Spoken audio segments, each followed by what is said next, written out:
The sound of metal grinding against metal made David Walsh wince as he adjusted his welding torch. Another 12-hour shift at the industrial docks was nearly over, and his back ached from crawling under shuttle engines all day. He wiped grease from his forehead and checked the time.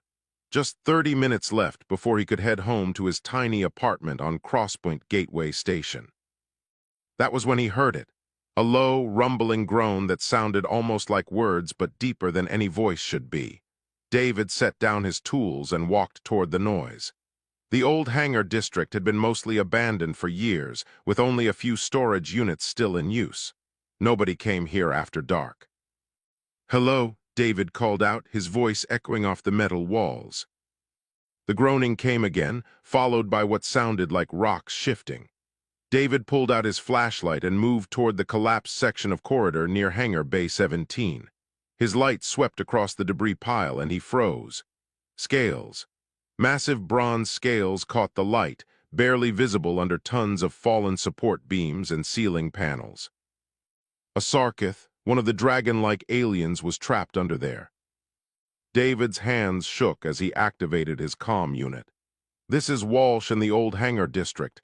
I need emergency services at Bay 17. Someone's trapped."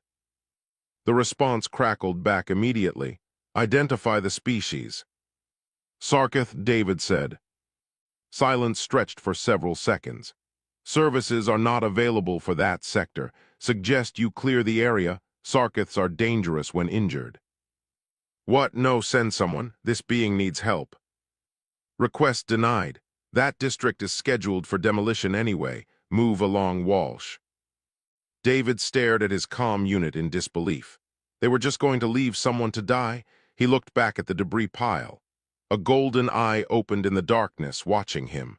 The Sarkith made a sound that might have been words, but David couldn't understand the language. "I'll get you out," David said, even though he had no idea how. He spent the next hour assessing the collapse. The support beams had fallen in a specific pattern, creating a cage around the Sarkith.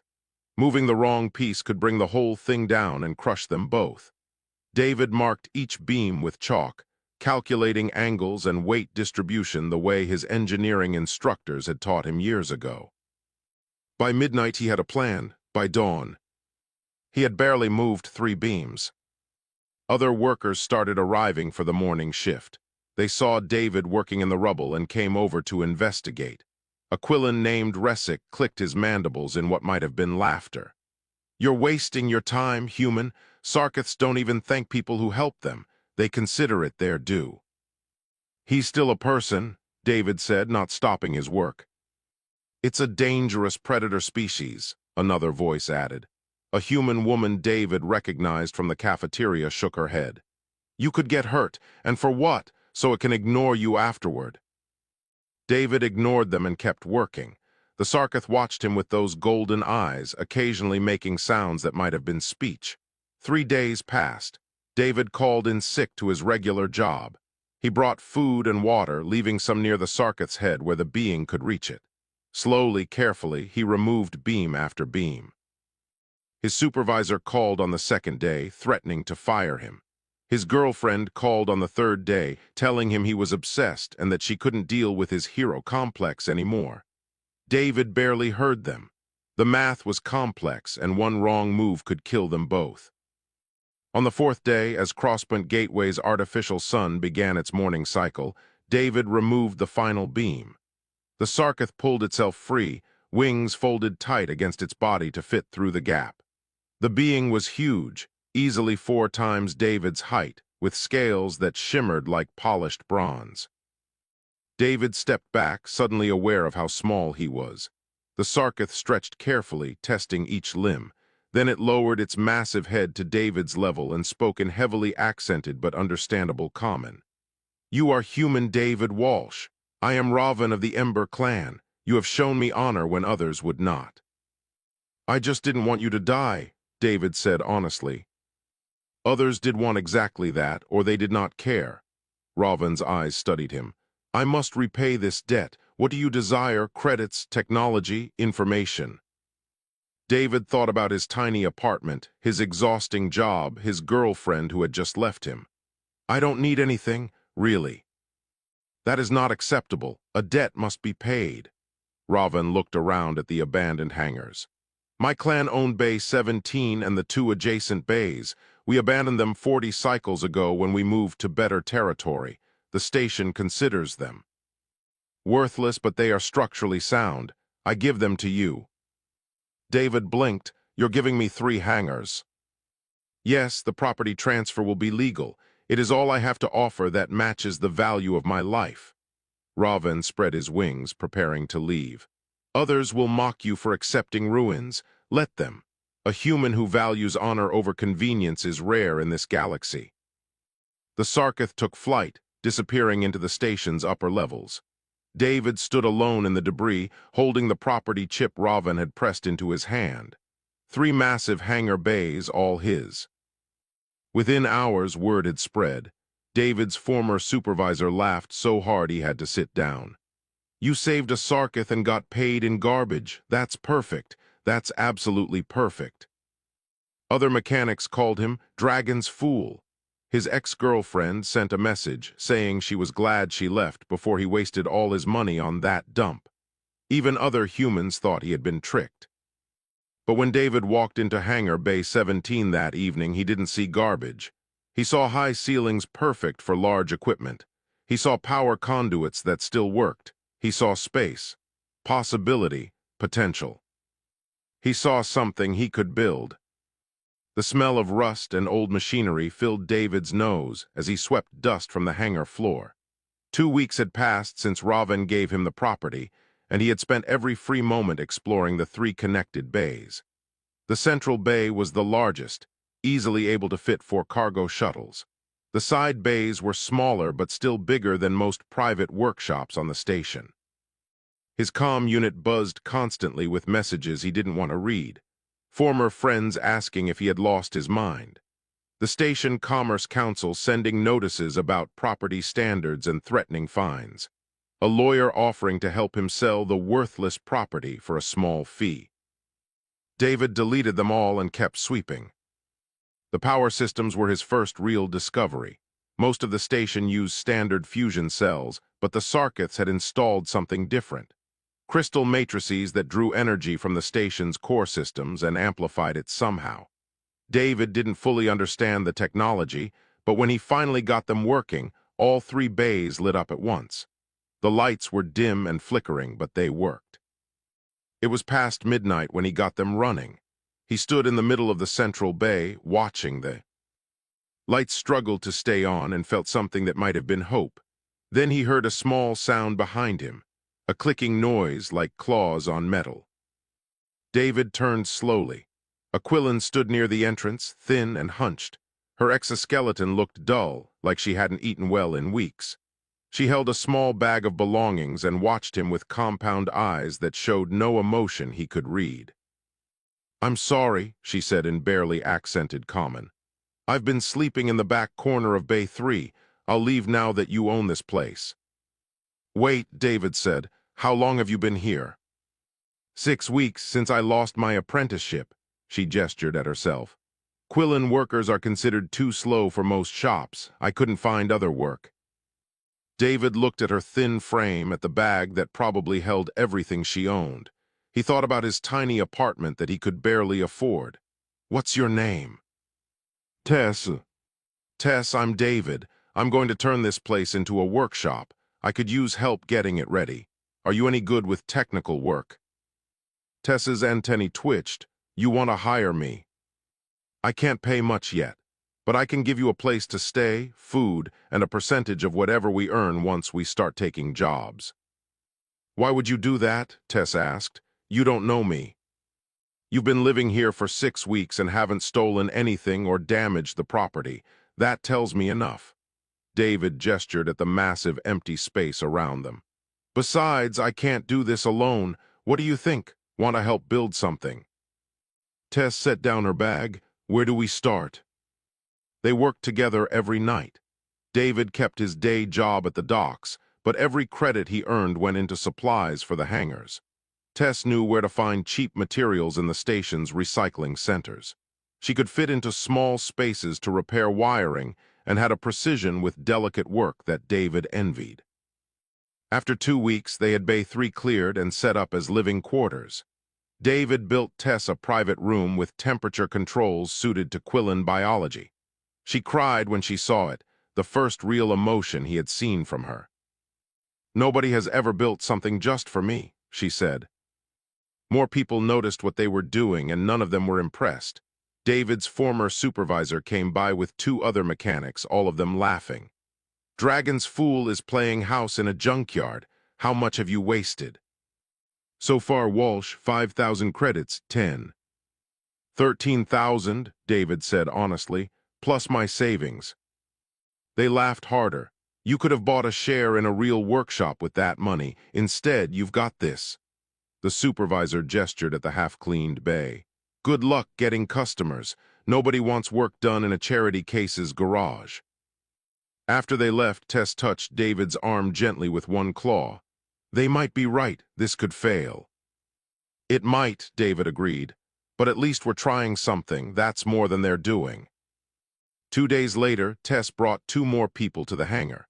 A Brel named Otto, massive and covered in thick fur, who had been banned from most workshops after accidentally breaking expensive equipment with his strength, and an elderly Novan called Pell, whose age made him too slow for standard production work. "They need a place," Tess explained. "I told them what you told me." David looked at the 3 aliens waiting nervously by the entrance. He thought about his dwindling savings, about how he could barely feed himself, let alone others.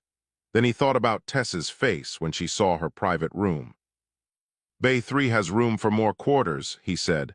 "Let's get building." Word spread slowly through the station's poorest districts. The human with the abandoned hangars was taking in workers nobody else wanted. Most species dismissed it as foolishness or charity that wouldn't last, but a few desperate individuals made their way to Bay 17.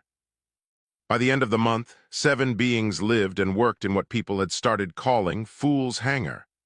They had cleaned Bay 1 completely and set up basic repair equipment.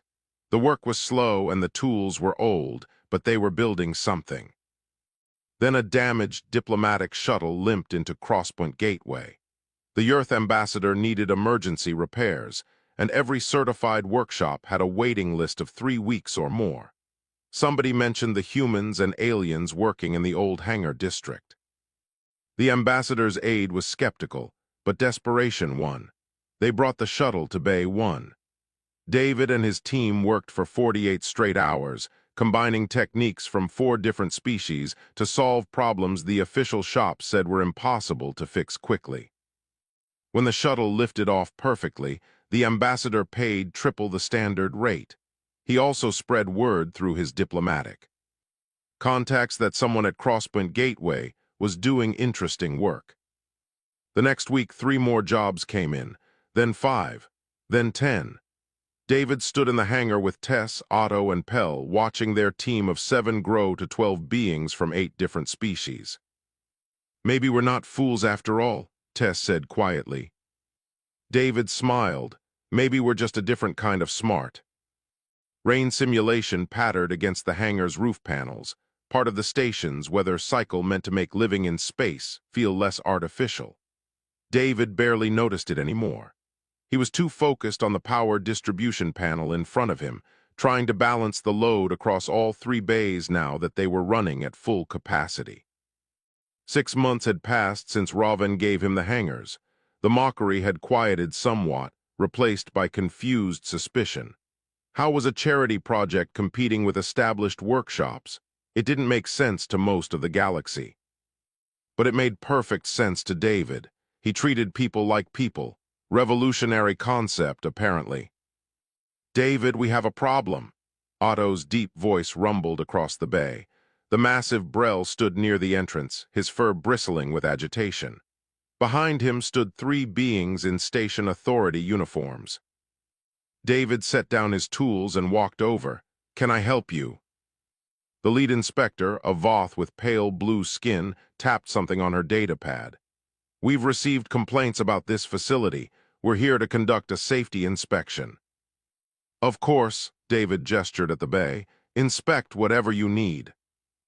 They spent 3 hours going through everything, checking power systems, testing equipment, measuring air quality, examining the living quarters.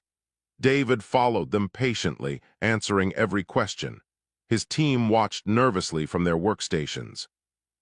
Finally, the inspector looked up from her datapad. Everything appears to be in order. Your systems actually exceed minimum requirements in several areas. Thank you, David said. However, the inspector's face hardened.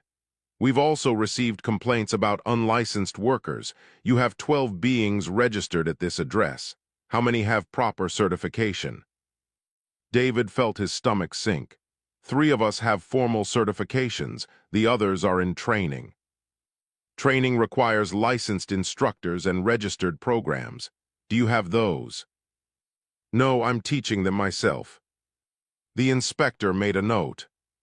That's a violation. You'll need to either obtain instructor certification or enroll your workers in approved programs. You have 60 days. She handed him a formal notice. We'll return for follow-up. If you're not in compliance, we'll have to shut you down. After they left, the team gathered in the central bay. Pell, the elderly Novan, spoke first. His voice was wet and soft like water over stones. How much will the certifications cost? David had already looked it up. About 40,000 credits for me to get instructor status. Another 20,000 to register as an approved training facility. We don't have that, Tess said quietly. I know. Otto slammed one massive paw against a workbench. This is because we're doing too well. The other workshops want us gone. Probably, David agreed. But we still have 60 days. We'll figure something out.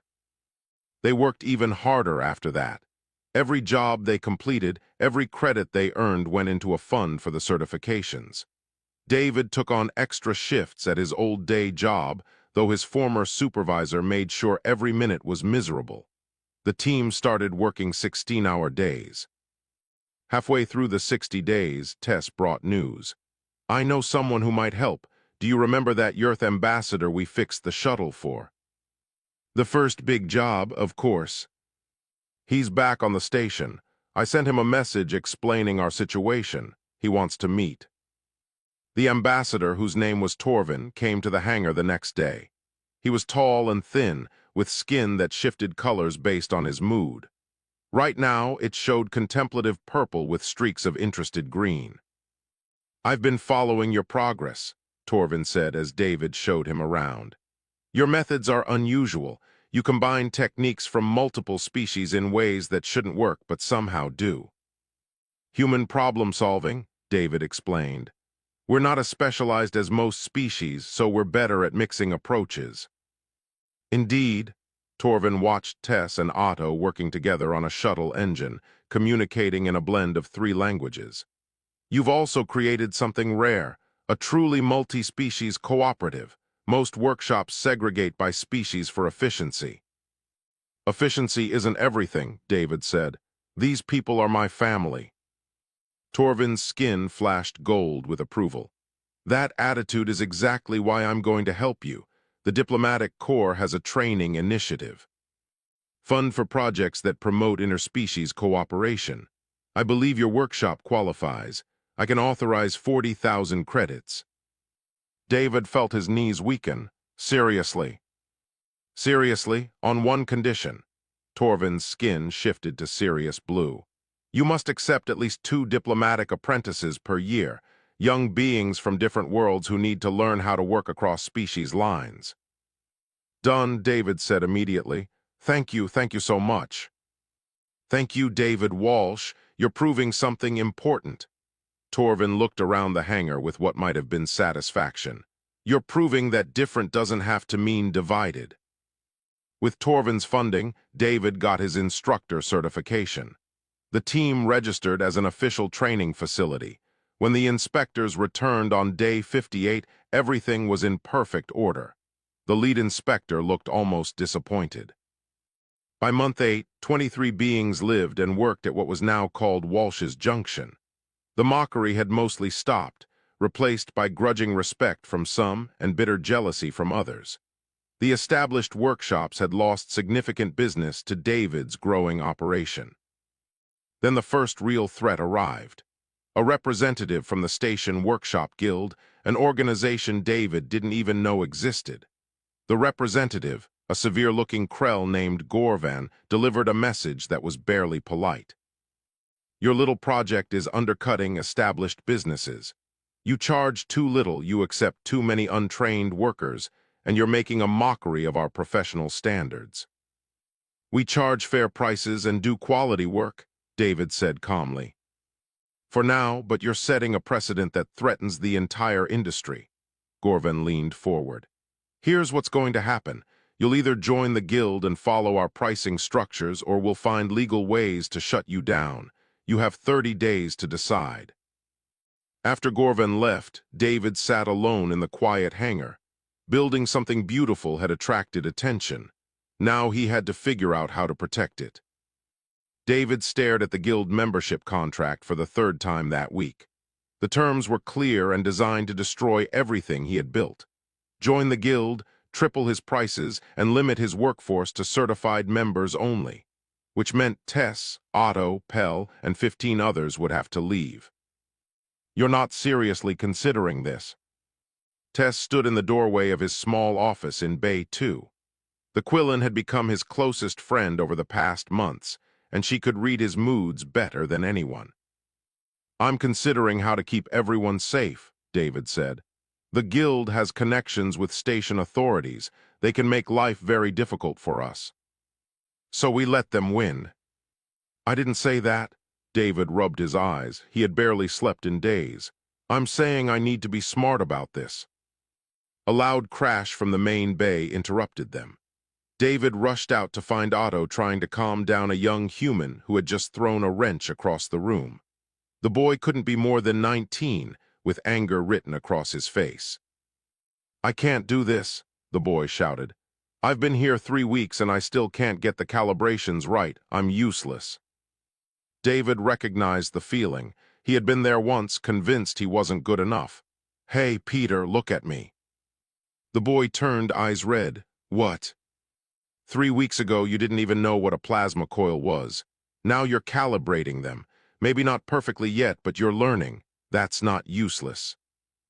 The guild says people like me shouldn't be doing technical work, that I need years of formal education first. The guild says a lot of things. David picked up the wrench Peter had thrown. Most of those things are designed to protect their members' profits, not to help people learn. You know what I think makes a good technician? What? Someone who gives a damn about doing it right. You've got that. The rest is just practice. David handed him the wrench. Now try the calibration again. Tess will walk you through it. Later that evening, after the day shift ended, David called a meeting. All 23 team members crowded into the central bay. Some sat on workbenches, others stood, and Otto simply laid down on the floor to save space. I need to be honest with you about our situation, David began. He explained the guild's ultimatum, leaving nothing out. When he finished, the silence was heavy. Pell spoke first, his aged voice thoughtful. So they want you to abandon us to save yourself. They want me to abandon the way we do things, David corrected. But yeah, essentially. What do you want to do? Tess asked. David had been thinking about that question for days. I want to tell them to go to hell, but I also don't want to lose this place. I don't want you all to lose. Your home. A Frel named Surrey, who had joined 2 months ago, made a chittering sound that her translator rendered as, "Then we fight back." How? Another voice asked. They have legal power. We have something better, Otto rumbled. We have customers who like us. David felt something click in his mind. Say that again. Our customers, the people we've helped, they chose us over the guild shops. Because we're cheaper, someone pointed out. No, Tess's antennae were quivering with excitement. They choose us because we treat them better, because we solve problems the big shops say are impossible, because we care. David started pacing. What if we let our customers know what's happening, not asking for anything, just informing them that the guild is trying to shut us down for charging fair prices? That could backfire, Pell warned. It might look like we're begging. Not if we frame it right. David pulled up his datapad. We send a simple message. Thank them for their business, explain we're facing pressure from established workshops who don't like our business model, and let them know we'll keep operating as long as we legally can. No requests, no sob stories, just facts. They spent the next hour composing the message. Short, professional, honest. They sent it to every customer they had served in the past 8 months. Then they waited. The response started within hours. Ambassador Torvin sent a formal letter of support directly to the station council. The freighter captain whose ship they had saved from exploding sent a scathing message to the guild questioning why they were harassing the only shop competent enough to handle difficult repairs. By the next morning, dozens of customers had contacted the station commerce authorities expressing concern. Some threatened to take their business off station entirely if Walsh's junction was shut down. A few even offered financial support. David was overwhelmed. I didn't expect this. You should have. Tess was sorting through messages on her datapad. You treat people well, they remember that. The guild sent another representative 2 days later. Not Gorven this time, but a higher-ranking member named Sivish. She looked at the hangar with calculating eyes. You've made things complicated, Sivish said without preamble. We expected you to fold quietly. We don't fold, David replied. Clearly, the station council has received quite a bit of pressure to leave you alone. Congratulations on your political maneuvering. It wasn't maneuvering, we just told the truth. Sivish made a sound that might have been amusement. The truth is a powerful weapon when you're the underdog, but here's a new truth for you. The guild doesn't forget challenges to our authority. We'll find another way. Then we'll deal with it another way. You're confident for someone operating on borrowed time. Sivish moved toward the exit, then paused. Out of curiosity, why do this? You could join the guild, follow the rules, make more money. Why fight so hard for these people? David looked around at his team. Tess working with Peter on calibrations. Otto carefully handling delicate components despite his massive size. Pell teaching 3 younger beings about patience in precision work. His family built from beings nobody else wanted. Because they're worth fighting for, David said simply. Sivish studied him for a long moment. The guild will be watching very closely. Then she left. That night David couldn't sleep. They had won a battle, but the war was far from over. The guild had resources and connections he couldn't match. Eventually, they would find a weakness to exploit. He just had to make sure there were no weaknesses to find. The notice arrived on a Thursday morning, delivered by a station marshal who looked apologetic.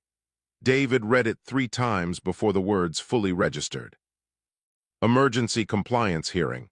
5 years of retroactive commercial property taxes. 60,000 credits due immediately, plus facility upgrades to meet newly enacted guild-lobbied standards. Total cost, 140,000 credits. Deadline, 30 days. David set the notice down carefully, afraid that if he moved too quickly he might break something. Or scream, or both. How bad is it? Tess asked. She had watched the marshal deliver the notice from across the bay. Bad, very bad. David handed her the document. They found a loophole. The property was registered as abandoned industrial space, not commercial. Now that we're operating a business, they're claiming we owe back taxes from the moment I took ownership. Tess read through the notice, her antennae drooping. This is impossible to pay. That's the point. David pulled up their accounts on his datapad. We have 18,000 credits saved. Even if we liquidate everything we own, we might reach 40,000. We're not even close. Otto had been listening from his workstation.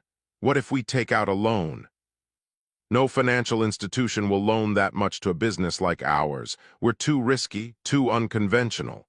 David sat down heavily on a storage crate. The guild planned this perfectly. We can't fight it legally and we can't pay it. We lose. The team gathered as word spread through the hangars. Peter, the young human who had nearly given up 3 months ago, looked like he might cry. Suri was clicking her mandibles in agitation.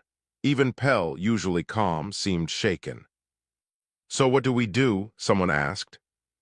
David looked at the faces around him. 23 beings who had trusted him to build something better. 23 people who would lose their home and work if he failed. The weight of it was crushing. "I don't know," he admitted. "I honestly don't know." The next few days were difficult. They continued working because they had jobs to finish, but the energy was different. Quieter, like everyone was waiting for the inevitable end. David spent his nights running calculations that never added up. He contacted every financial institution he could find. All of them rejected his loan applications within hours. Some didn't even bother with explanations. On day 5, Ravan appeared at the hangar entrance. The Sarkith had to fold his wings tight to fit through the doorway. His bronze scales caught the light as he walked into the central bay. "I have been watching," Ravan said without preamble. "The guild attacks you because of me, because I gave you this property." "It's not your fault," David said. "They'd find another excuse if not this one." "Perhaps, but I gave you a gift that became a burden." Ravan's golden eyes studied the hangar. "You have done something unexpected with this place. My clan abandoned these bays in shame after a business failure. We considered them cursed, but you filled them with purpose. I'm about to lose them. Not if the Sarkith Council has anything to say about it."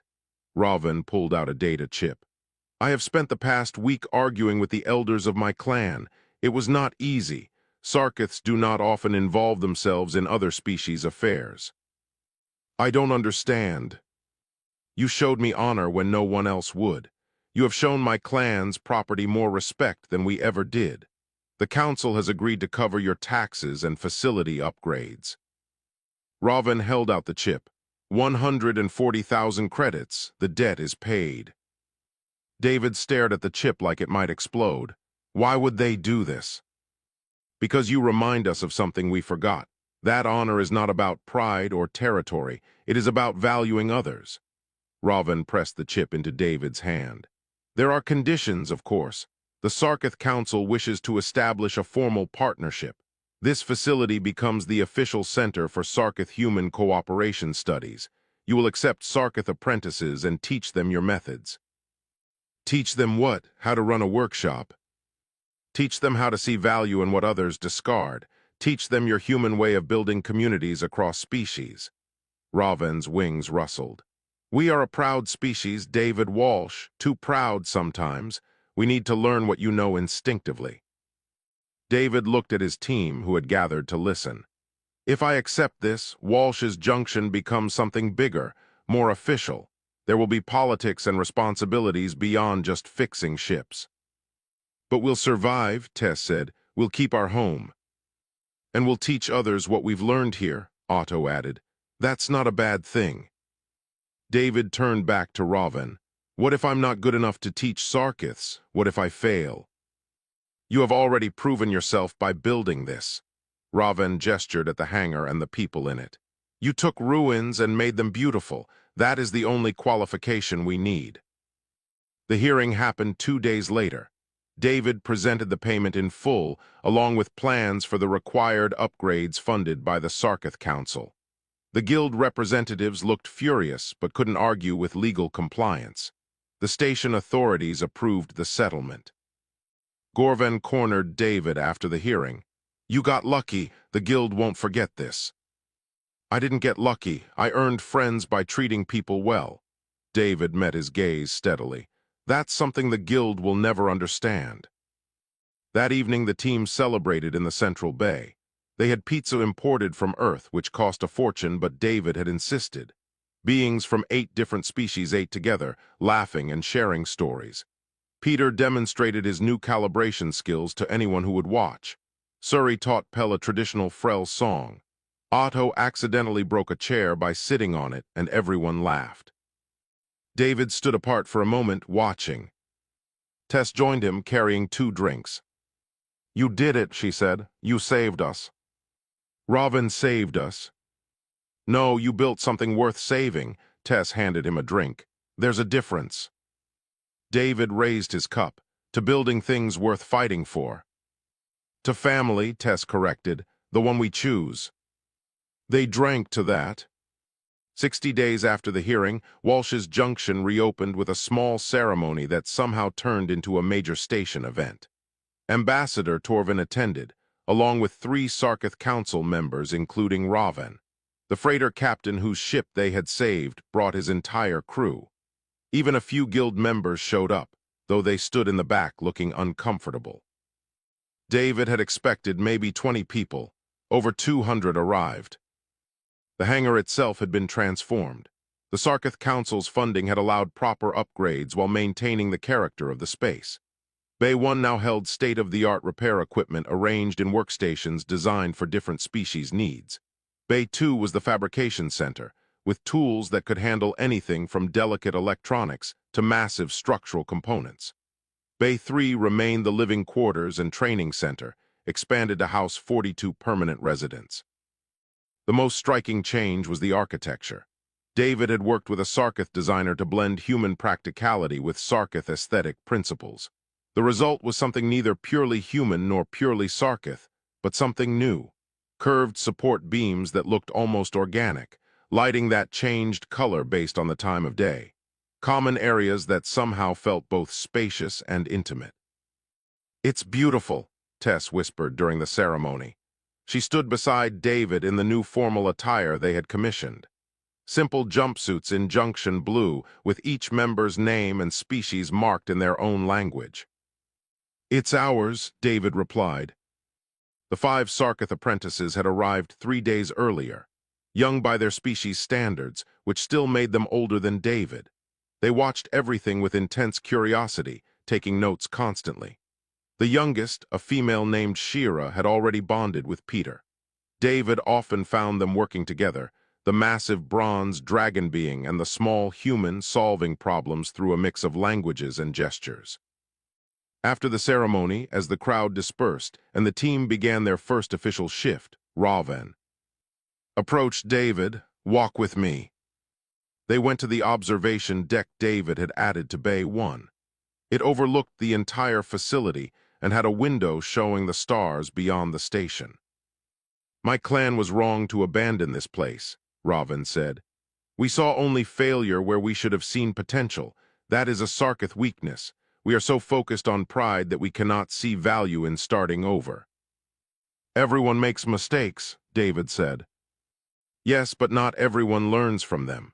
Raven looked down at the hangar floor where beings from 17 different species worked side by side. "You have created something impossible.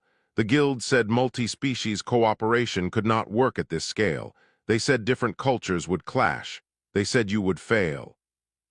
They still might be right. We're far from perfect. Perfection is not the goal, growth is." Raven's golden eyes reflected the starlight. "Do you know what the council finds most interesting about your methods?" "What?" "You treat failure as part of learning. Most species, including mine, see failure as shameful, something to hide or deny. But you teach your apprentices that mistakes are expected and valuable." Raven made a sound that might have been Sarkith laughter. "Peter told Shira yesterday that he had failed at a calibration 17 times before succeeding. She was shocked. We would have hidden those failures." "Hiding mistakes just means repeating them," David said. "Better to admit them and learn." "Precisely, that is what we need to understand." Raven turned to face him directly. "The council wants to expand this program.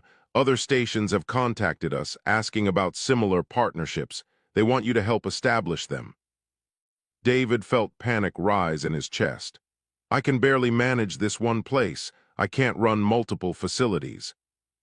"You would not have to. You would train others to do what you have done. Teach them your principles. Help them see what you see." Raven paused. "The galaxy is changing, David Walsh, slowly but changing. You are part of that change." That evening, David called a team meeting. They gathered in the common area of Bay 3, sitting on furniture that accommodated 17 different body types. Some ate dinner while others simply listened. "I need to tell you about an opportunity," David began. He explained the council's proposal, training programs at other stations, spreading the model they had built. becoming something bigger than just one workshop. "What do you think we should do?" Tess asked. "I think we should vote," David said. "This place belongs to all of us. We decide together." The discussion lasted 2 hours. Some worried about losing their family atmosphere. Others were excited about the possibility of helping more people. Otto pointed out that teaching others their methods would create allies across the galaxy. Pell cautioned that rapid growth often destroyed what made something special. Finally, they voted, 37 in favor, 5 against. The junction would begin training programs for other stations. 6 months later, David stood in the same spot on the observation deck, but the view had changed.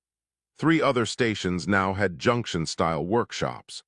The original Walsh's Junction had grown to 68 permanent members and had a waiting list of over 100 applicants. Peter had completed his apprenticeship and now taught others. Tess managed Bay 2 with quiet efficiency. Otto had become the unofficial counselor for new arrivals, his size and gentle nature making people feel safe. Shira and the other Sarkith apprentices were writing papers about human community-building methods that were being studied across their homeworld. A new arrival appeared at the entrance to Bay 1. A young human woman no more than 20, carrying a single bag and looking terrified.